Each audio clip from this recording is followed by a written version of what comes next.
students, today we'll see chapter 4th of NCERT class 9th English textbook Beehive। आज हम Beehive book का 4th chapter देखेंगे। Chapter का नाम है A Truly Beautiful Mind। एक माइंड कैसे ब्यूटीफुल हो सकता है? ब्यूटीफुल माइंड वो होता है जिसमें अच्छे थॉट्स होते हैं और कुछ ऐसा इन्वेंशन या कुछ ऐसे आइडियाज वो क्रिएट करते हैं जो पूरी दुनिया के लिए यूजफुल होते हैं और बहुत ज्यादा फायदेमंद होता है। तो इसी तरीके के एक इंसान जिसके माइंड को ब्यूटीफुल कहा गया है वो कौन है? वो है ग्रेट साइंटिस्ट अल्बर्ट आइंस्टाइन। आप अच्छी तरह जानते हैं, इनका नाम आपने जरूर सुना है और आज हम इनकी लाइफ के बारे में बहुत कुछ जानेंगे। अल्बर्ट आइंस्टाइन 14 मार्च 1879 को बोर्न हुए थे जर्मन सिटी ऑफ उल्म में। लेकिन जब वो बोर्न हुए थे तब इस तरीके का कोई इंडिकेशन नहीं था कि उनकी डेस्टिनी में इतना ग्रेट बनना लिखा है। दूसरी तरफ उनकी मदर को लगता था कि अल्बर्ट एक फ्रीक है। फ्रीक का मीनिंग होता है word used for disapproving to talk about a person.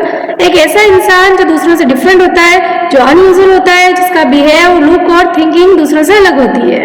और उनकी मदर को लगता था कि उनका जो हेड है वो बहुत बड़ा है।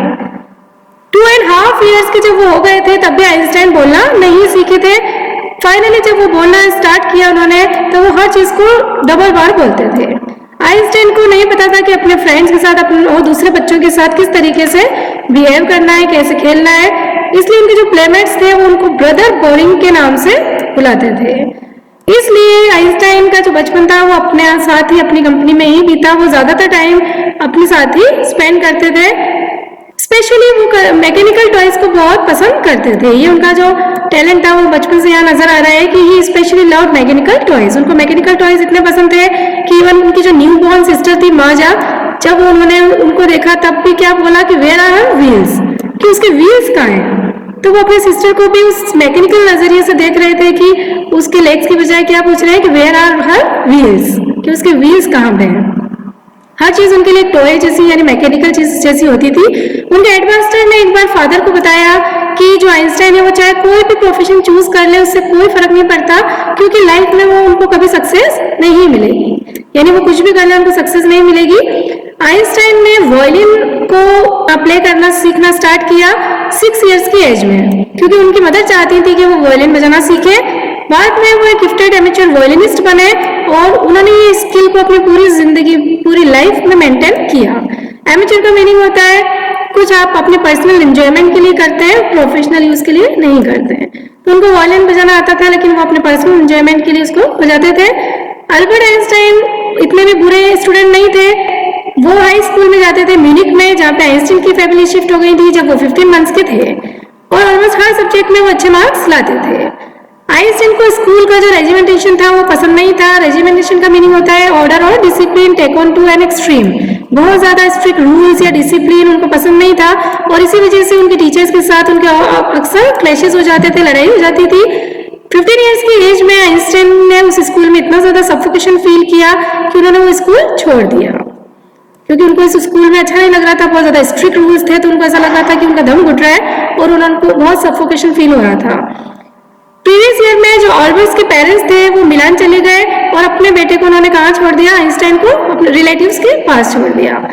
बहुत लंबे डिस्कशंस के बाद आइंस्टाइन की विश पूरी हुई और उनकी एजुकेशन कहाँ पे कंटिन्यू हुई? जर्मन स्पीकिंग स्विट्जरलैंड में, एक ऐसी सिटी जो कि म्यूनिक से ज्यादा लिबरल थी। लिबरल मतलब वहाँ पे बहुत ज्यादा स्ट्रिक्ट रूल्स या ऑर्डर्स नहीं थे।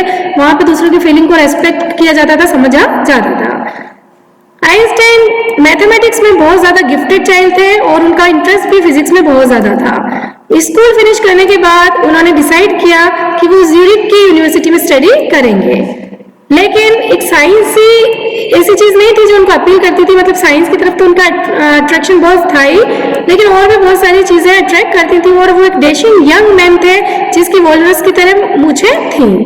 यू कैन सी कि Einstein in 1900 at the age of 21 और Einstein 1955 as we remember him now. आज हम उनको इस तरीके से याद करते हैं और वो 21 की एज में इस तरीके से दिखते थे। आइंस्टाइन को स्पेशल इंटरेस्ट फील हुआ एक फेलो स्टूडेंट के लिए और उनका नाम क्या था? Mileva Maric. एक गर्ल थी और आइंस्टाइन को लगता था कि ये बहुत ही क्लेवर है।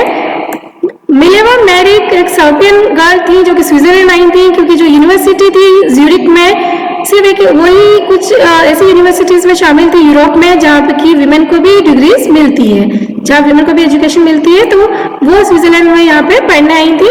आइंस्टाइन ने उनको एज ए फ्रेंड और एन एसोसिएट देखा, यानी आइंस्टाइन बहुत कम लोगों से बात करते थे, लेकिन उनको लगता था कि जितने भी फिलिस्टाइंस है, फिलिस्टाइन यहाँ पे word used for disapproving to talk about people who do not like art, literature और म्यूजिक। ऐसे लोग जिनको आर्ट, लिटरेचर और म्यूजिक पसंद नहीं है, तो उस तरीके के लोगों को फिलिस्टाइंस बोला जाता था।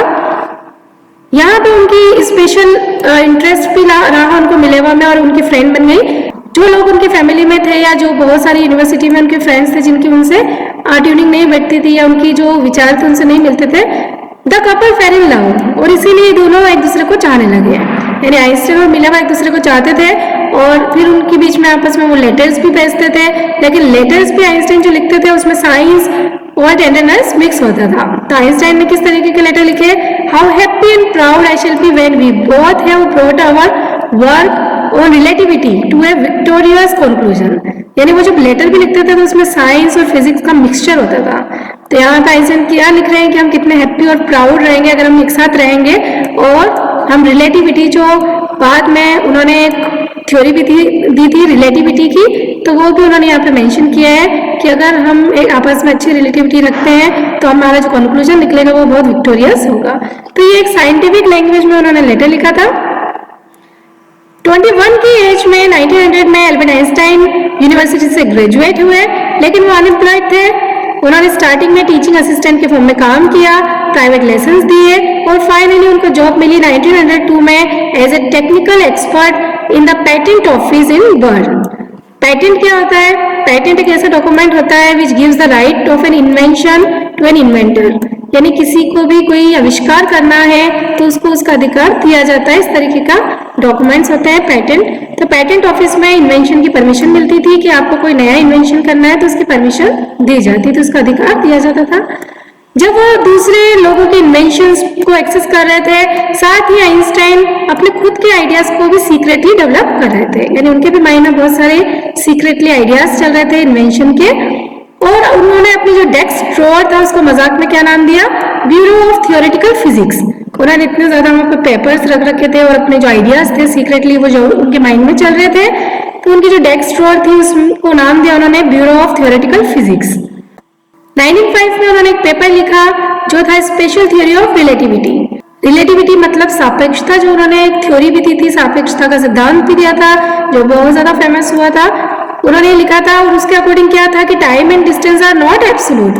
टाइम और डिस्टेंस एब्सोल्यूट नहीं होते हैं। एब्सोल्यूट का मीनिंग हुआ measured in itself, not in relation to anything else. यानी टाइम और डिस्टेंस को हम मेजरमेंट कर सकते हैं इटसेल्फ ही, किसी और के रिलेशन में नहीं कर सकते। Indeed, two perfectly accurate clocks will not continue to show the time same time.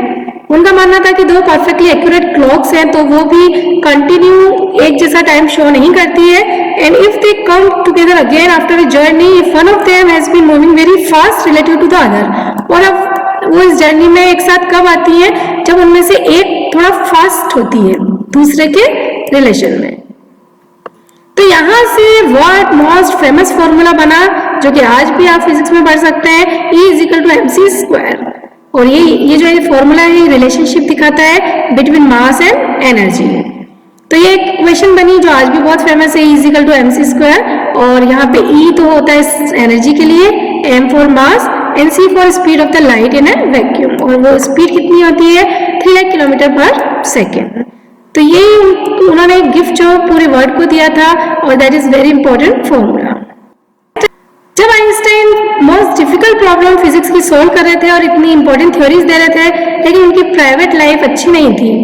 Albert हमेशा से चाहते थे कि मिलेवा से शादी करें अपनी स्टडीज को पूरा करने के बाद, लेकिन उनकी मदर इसके अगेंस्ट थी। उनका मानना था कि मिलेवा जो 3 इयर्स ओल्डर थी, उनको लगता था कि उनके सन से बहुत ज्यादा बड़ी है। साथ ही वो जो मिलेवा की इंटेलिजेंस थी, उनका जो माइंड था उससे भी परेशान थी। उनको लगता था कि मिलेवा कुछ ज्यादा इंटेलिजेंट है और she is book like you, वो तुम्हारे लिए एक बुक की तरह है जिसको तुम पढ़ो।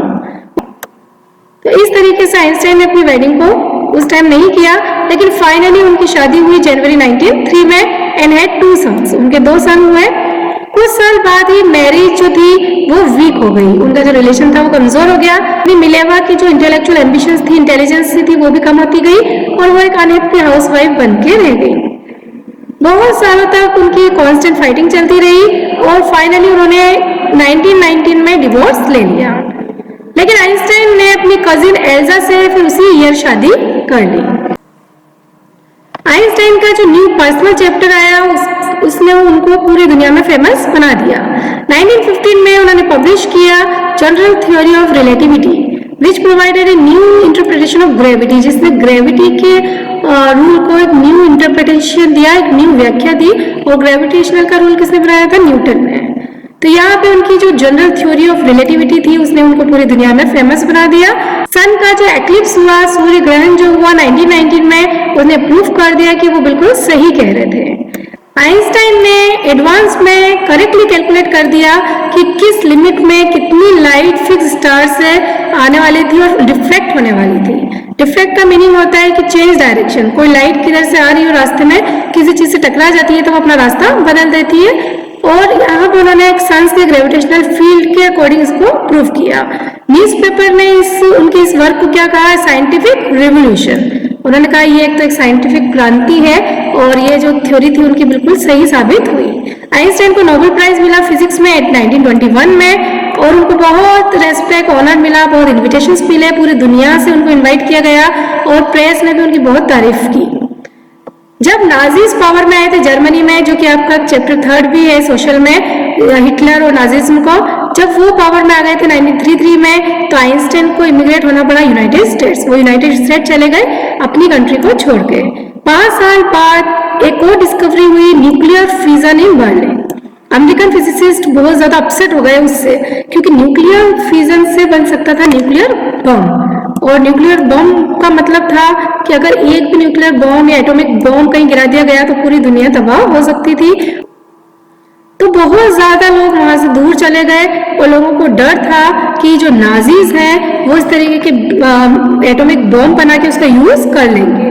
तो इस एटॉमिक बम से, न्यूक्लियर फ्यूजन की डिस्कवरी से लोग बहुत ज्यादा टेंशन में आ गए। एक कलीग के बहुत रिक्वेस्ट करने के बाद आइंस्टाइन ने एक लेटर लिखा अमेरिकन प्रेसिडेंट को, फ्रैंकलिन डी रूजवेल्ट को, 2 अगस्त 1939 में, और जिसमें उन्होंने warning the, a single bomb of this type, यानी यहाँ पे उन्होंने बताया कि एक सिंगल बॉम्ब डिस्ट्रॉय कर सकता है सारे पोर्ट को और जितनी भी आसपास की टेरिटरी सबको तबाह कर सकता है एटॉमिक बॉम्ब। और उनके वर्ड्स का उन पर इफेक्ट भी हुआ, यानी उनकी बात सुनी गई। तो अमेरिकन जो थे उन्होंने क्या किया? एटॉमिक बॉम्ब डेवलप कर लिया सीक्रेट प्रोजेक्ट में।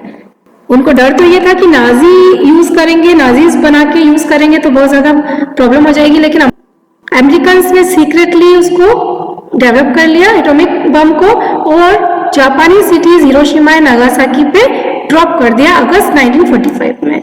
ये इवेंट आपको अच्छी तरह याद होगी। हिरोशिमा नागासाकी पे जो बॉम्ब ब्लास्ट किए गए, एटॉमिक बॉम्ब गिराए गए, उससे उनकी जो प्रॉब्लम हुई वो आज तक चल रही है। बहुत ज्यादा डिस्ट्रक्शन हुआ। आइंस्टाइन इस डिस्ट्रक्शन से बहुत शॉक्ड हो गए, क्योंकि जो हिरोशिमा नागासाकी में जो डिस्ट्रक्शन हुआ वो बहुत ज्यादा था, उसका इफेक्ट आज तक बाकी है। उन्होंने एक लेटर लिखा यूनाइटेड नेशंस को, स्पेशली एक ऑफिशियल लेटर लिखा। उन्होंने कहा कि कुछ ऐसा यूनियन बनना चाहिए जिससे कि इस तरीके की एटम बॉम्ब और ये वॉर को रोका जा सके। लेकिन रूजवेल्ट को जो लेटर लिखा था उसका तो इफेक्ट पड़ा था, लेकिन इस लेटर का किसी पे कोई इम्पैक्ट नहीं पड़ा, किसी ने इस लेटर पे ध्यान नहीं दिया। और नेक्स्ट डिकेड में आइंस्टाइन बहुत ज्यादा पॉलिटिक्स में इन्वॉल्व हो गए, क्योंकि वो चाहते थे कि इस तरीके से हथियार बनाना, एटॉमिक बॉम्ब बनाना, वॉर करने को रोक दिया जाए। और उन्होंने अब दुनिया में पीस एंड डेमोक्रेसी के लिए काम करना स्टार्ट कर दिया था। तो वो बहुत फेमस भी हुए। उन्होंने बहुत सारी कैंपेन करी पीस एंड डेमोक्रेसी। वो चाहते थे दुनिया में पीस रहे, डेमोक्रेसी रहे, और इस तरीके से एक कंट्री दूसरी कंट्री पे अटैक करती है वो नहीं करे, और एटॉमिक बॉम्ब या दूसरे जो वेपन है वो नहीं बने। जब आइंस्टाइन की डेथ हुई 1955 में 76 इयर्स की एज में, तो लोग उनको एक साइंटिफिक जीनियस के साथ साथ या उससे भी ज्यादा एक विजनरी और वर्ल्ड सिटीजन के रूप में याद करते हैं। विजनरी मतलब एक ऐसा इंसान जो फ्यूचर के बारे में सोचता था इंटेलिजेंट तरीके से। तो साइंटिस्ट होने के साथ साथ आइंस्टाइन पूरी दुनिया के लिए सोचते थे, पीस के लिए, शांति के लिए, सब लोग अच्छे से रहें, आपस में कंट्रीज में फाइटिंग नहीं हो और इस तरीके से बॉम्ब्स नहीं गिराया जाए। उनका मानना था कि साइंस को गलत यूज में नहीं लेना चाहिए। तो अल्बर्ट आइंस्टाइन ने पूरे वर्ल्ड के लिए अपनी कंसर्न को शो किया। तो एक साइंटिस्ट होने के साथ साथ वो एक बहुत ही अच्छे इंसान भी थे जिन्होंने पूरी दुनिया की पीस और डेमोक्रेसी के लिए भी काम किया। तो आई होप कि आप अच्छे से समझ गए होंगे आइंस्टाइन की कंट्रीब्यूशन को और वो कितने ग्रेट साइंटिस्ट होने के साथ साथ एक अच्छे इंसान भी थे। See you next video, take care. Please like, subscribe and share.